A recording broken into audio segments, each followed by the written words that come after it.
Hello guys, ल guys हेर्नुहोस् है, मैले नै यो मेरो काफी पुरानो हेलमेट थियो कि यो मैले जहिले स्कुटी ल्याएको थिएन तहिलेको हेलमेट थियो। मैले यो राखेको थिएँ क्या, सम्हाल राखेँ त। तर हेर्दा न यस्तो यो पुरै यो उल्ली लाग्छ कि खराब भएर चाहिँ साथीहरू। ल हेर्नुहोस् त, यस्तो भए चाहिँ यसलाई सुकाउनु पऱ्यो यहाँ घाममा यसो साफ गरेर। साथीहरू ल हेर्नुहोस्, यो मेरो पहिलो हेलमेट हो, स्कुटी जहिले ल्याएको थिएँ मैले।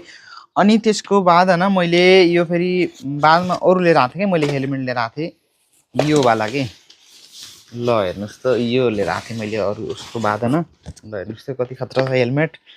ल हेर्नुहोस् त। अनि यसमा नि साथी यो पनि राखेको थिएँ कि मैले राख्दा त यसमा नि झन् यस्तै ऊ भएछ कि, पुरै उसले लाएर जम्मै यस्तो भएछ कि, खराब भएछ कि। अनि यसलाई बाहिर निकालेको मैले चाहिँ यसलाई सुकाउनु पऱ्यो, साफ गर्नु पऱ्यो, राख्नु पऱ्यो, केही न काम लाग्ला केही बेला। अनि साथीहरू मैले न यस्तो राइडिङ गर्दा मैले यो पनि लगाएको थिएँ कि, यो मैले लगाएको थिएँ। अनि साथमा यसको कहाँ गयो यो अट्याचमेन्ट। अनि यो थियो कि यसमा साथीहरू। अब यसमा भिडियो सुट गर्न पनि मैले यो बनाएको थिएँ कि, यो बनाएको थिएँ अस्ति नै मैले बनाउँथेँ, मैले फेरि बिचमा छोड्दै थिएँ।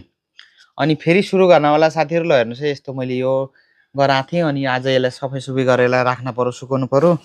अनि साथीहरू मैले न यो ऊ पनि ल्याएको थिएँ, ग्लोभ्स पनि ल्याएको थिएँ कि मैले, राइडिङवाला ग्लोभ्स पनि ल्याएको थिएँ कि। यो अहिले युजै गरेको छैन साथीहरू, यस्तैको यस्तै छ। यो पनि यस्तो भएछ कि उल्ली लाएर, बाफ्रे यस्तो खराब भएछ कि साथीहरू। अनि यसलाई आज सफाइसुफी गर्न पऱ्यो, अनि सम्हालेर राख्न पऱ्यो, अनि केही बेला काम होला यिनी पनि। ल त साथीहरू है।